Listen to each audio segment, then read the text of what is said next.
Hello friends, सभी को नमस्कार। Welcome back to my YouTube channel. साथियों, आज की वीडियो में आप देखेंगे निष्ठा प्रशिक्षण के मॉड्यूल 16, 17 व 18 की मुख्य प्रश्नोत्तरी। साथियों, वीडियो शुरू करने से पहले आपसे निवेदन है कि यदि आपने अभी तक मेरा यूट्यूब चैनल सब्सक्राइब नहीं किया है तो प्लीज़ आप मेरा यूट्यूब चैनल सब्सक्राइब कर लें, जिससे आपको इसी प्रकार की अन्य उपयोगी वीडियो समय समय पर मिलती रहा करें। आपको बताना चाहूँगा कि मैं बेसिक शिक्षा विभाग संबंधित वीडियो बनाता हूँ, जिनको मैं अपने YouTube चैनल पर तो अपलोड करता ही हूँ, मैंने इनके लिए एक व्हाट्सएप ग्रुप और टेलीग्राम ग्रुप भी बनाया हुआ है। अगर आप इस ग्रुप में जुड़ना चाहें तो आपको ग्रुप का लिंक इस वीडियो के डिस्क्रिप्शन बॉक्स में मिल जाएगा। तो शुरू करते हैं आज की वीडियो और देखते हैं सबसे पहले मॉड्यूल नंबर 16 की प्रश्नोत्तरी। मॉड्यूल नंबर 16 का नाम है पूर्व व्यावसायिक शिक्षा। पहला क्वेश्चन आता है, रोजगार कौशल मॉड्यूल को 9वीं से 12वीं कक्षा तक व्यावसायिक पाठ्यक्रम के भाग के रूप में पेश किया गया है, जिसमें संचार कौशल, स्व प्रबंधन कौशल, सूचना एवं संचार प्रौद्योगिकी कौशल, फिर रिक्त स्थान है और हरित कौशल को शामिल किया गया है। तो जो रिक्त स्थान है उसमें कौन सा कौशल आना है? विकल्प 1 विचार कौशल, दूसरा है अनुकूलन कौशल, तीसरा है पारस्परिक कौशल और नंबर 4 पर है उद्यमिता कौशल। तो साथियों, इस प्रश्न का सही जवाब है विकल्प नंबर 4 उद्यमिता कौशल।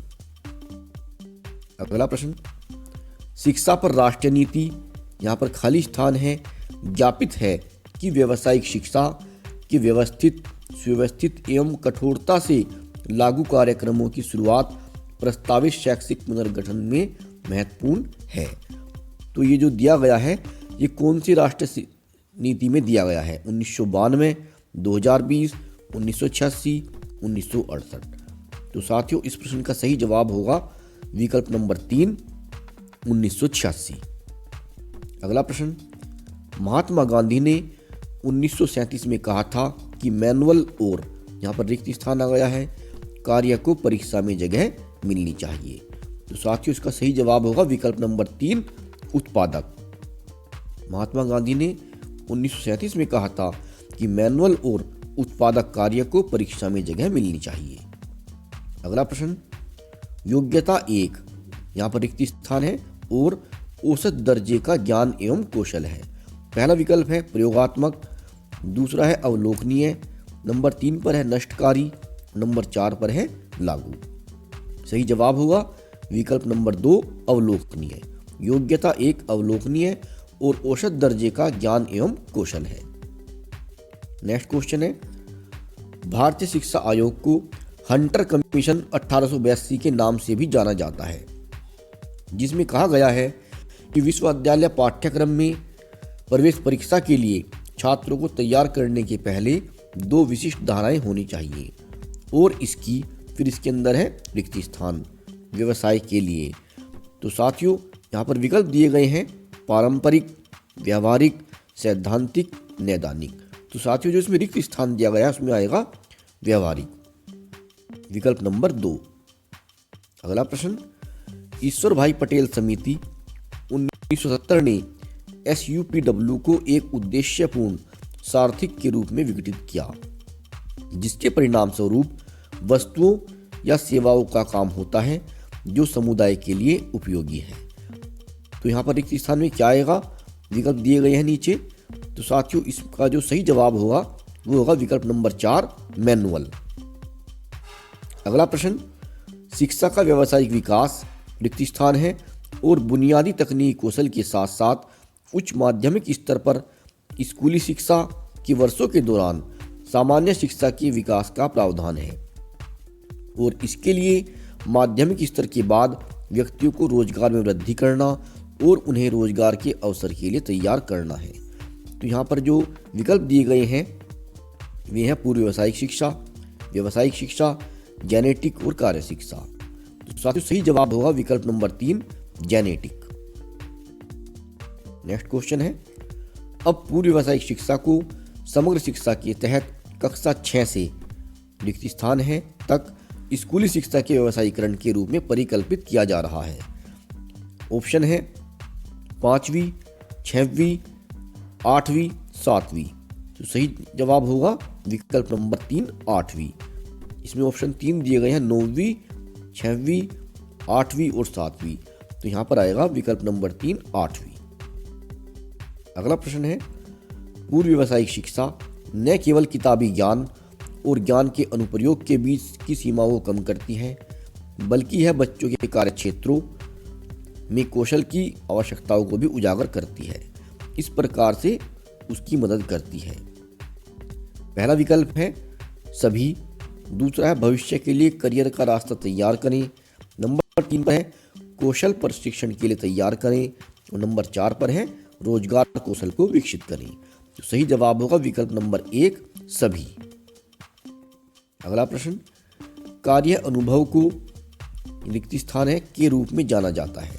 व्यवहारिक कार्य, सामाजिक रूप से उपयोगी उत्पादक कार्य, पूर्व व्यावसायिक कार्य, सामान्य कार्य। विकल्प नंबर 2 इसका सही जवाब होगा। टोटल क्वेश्चन 10 हो गए हैं। हमने किसी भी क्वेश्चन को स्किप नहीं किया है। इसको सबमिट करने पर आप पाएंगे कि आपका स्कोर आ जाएगा 10/10।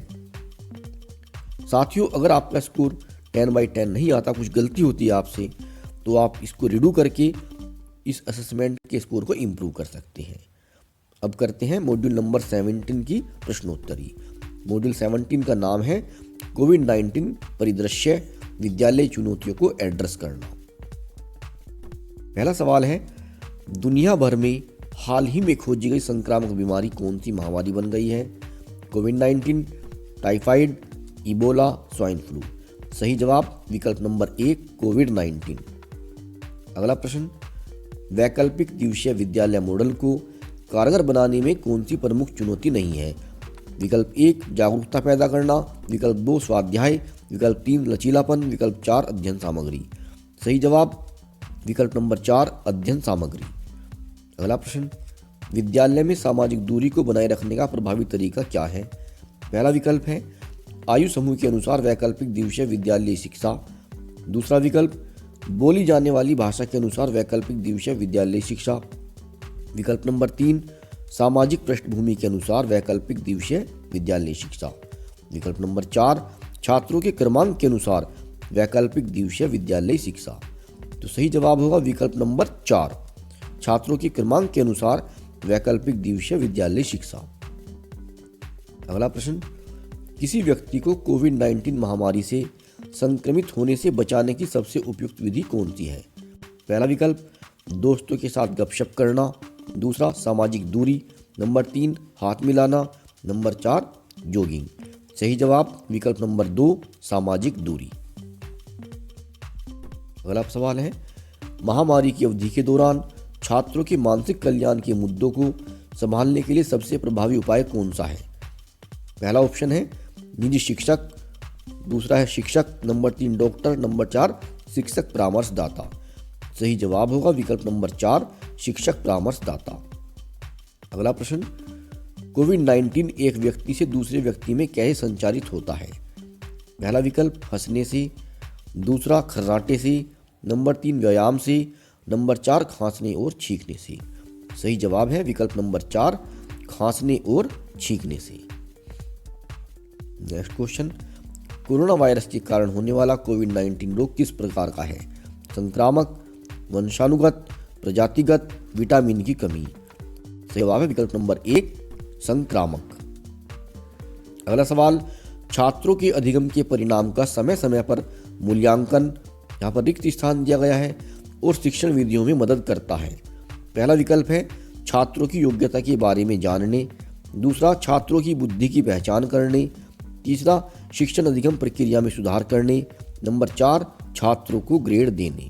सही जवाब होगा विकल्प नंबर 3, शिक्षण अधिगम प्रक्रिया में सुधार करने।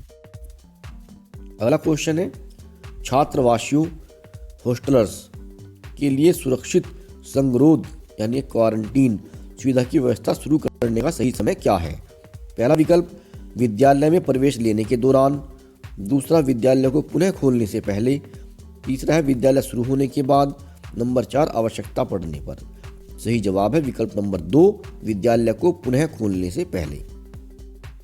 अगला प्रश्न, छात्रों को कोरोना वायरस के प्रसार से बचाने के संबंध में विद्यालय में सुरक्षा सुनिश्चित करने के लिए कौन जिम्मेदार है? एक प्रधानाचार्य, शिक्षक, माता पिता, सभी हितधारक। सही जवाब होगा विकल्प नंबर 4, सभी हितधारक। Submit to continue. Total question 10 हो गए हैं। हमने किसी भी को स्किप नहीं किया है।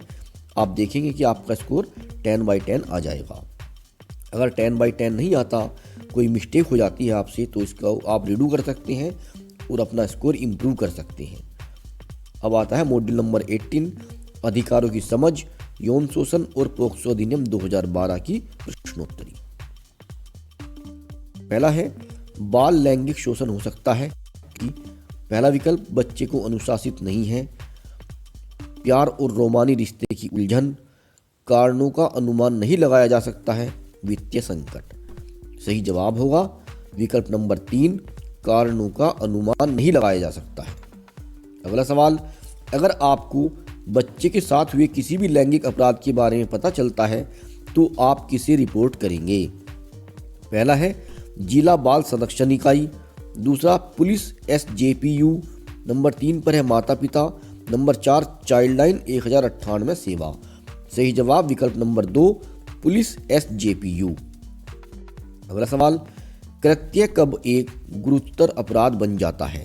पहला है बच्चे की वित्तीय स्थिति का लाभ उठाने के लिए कृत्य किया गया हो, दूसरा जो व्यक्ति विश्वास या अधिकार की स्थिति में हो, कृत्य उसके द्वारा किया गया हो, नंबर 3 जब कृत्य एक बार किया गया हो, नंबर 4 जब महिलाओं द्वारा कृत्य किया गया हो। सही जवाब होगा विकल्प नंबर 2, जो व्यक्ति विश्वास या अधिकार की स्थिति में हो, कृत्य उसके द्वारा किया गया हो। अगला क्वेश्चन है, एक शिक्षक उस बच्चे का समर्थन कैसे कर सकता है जो अपने लैंगिक शोषण के बारे में बात साझा कर रहा है? पहला है दुराचारी को डांटना, चेतावनी देना, दूसरा विकल्प बच्चे को दोष देना, नंबर 3 सहानुभूति के साथ बच्चे की बात सुने और बात करें, नंबर 4 दूसरों के साथ घटना पर चर्चा करना। सही जवाब होगा विकल्प नंबर 3, सहानुभूति के साथ बच्चे की बात सुने और बात करें। अगला प्रश्न, किसी बच्चे को नग्न चित्र दिखाना। पहला विकल्प है किसी बच्चे को नग्न चित्र दिखाना, दूसरा भावनात्मक दुरुपयोग, नंबर 3 उपेक्षा, नंबर 4 लैंगिक शोषण। सही जवाब होगा नंबर 4 विकल्प, लैंगिक शोषण। अगला प्रश्न, उत्तर जीविता अधिकार में शामिल है। पहला विकल्प है भोजन, कपड़ा, आश्रय, दूसरा है खिलौने, नंबर 3 माता पिता के साथ पिकनिक, नंबर 4 है मनोरंजक गतिविधियां। सही जवाब होगा विकल्प नंबर 1, भोजन, कपड़ा, आश्रय उत्तर जीविता अधिकार में शामिल है। अगला प्रश्न, बाल लैंगिक शोषण की रिपोर्ट की जानी चाहिए जब? पहला है मामला दुर्व्यवहार का हो, परिवार रिपोर्ट करने के लिए सहमत हो, बाल यौन शोषण का मामला गंभीर हो, सभी परिस्थितियों में जैसे ही इसके बारे में पता चले। सही जवाब होगा सभी परिस्थितियों में जब इसके बारे में पता चले। नेक्स्ट क्वेश्चन है, अधिनियम कौन सा बाल शोषण अपराधी को दंडित करने के लिए विशेष कानून है? पोक्सो अधिनियम 2012, किशोर न्याय अधिनियम 2015, निःशुल्क और अनिवार्य शिक्षा का अधिकार अधिनियम 2009, भारतीय दंड संहिता 1860। सही जवाब है विकल्प नंबर 1, पोक्सो अधिनियम 2012। अगला सवाल है, बाल लैंगिक शोषण रिक्त स्थान से होता है। पहला है लड़के और लड़कियों दोनों, लड़कियों से ही, केवल लड़कों से ही, लड़कियों के साथ ज़्यादा, लड़कों के साथ कम। सही जवाब होगा विकल्प नंबर 1, लड़के और लड़कियों दोनों। अगला सवाल, बच्चा कौन है? कोई भी व्यक्ति जिसकी 16 वर्ष की आयु से कम है, 14 वर्ष की आयु से कम, 6 वर्ष की आयु से कम, 18 वर्ष की आयु से कम।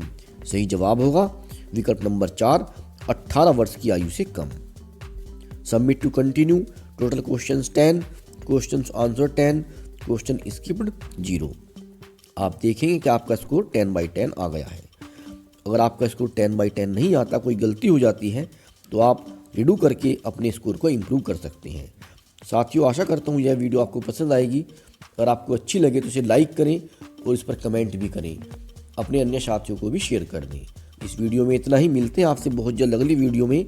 तब तक के लिए नमस्कार, हैव ए नाइस डे।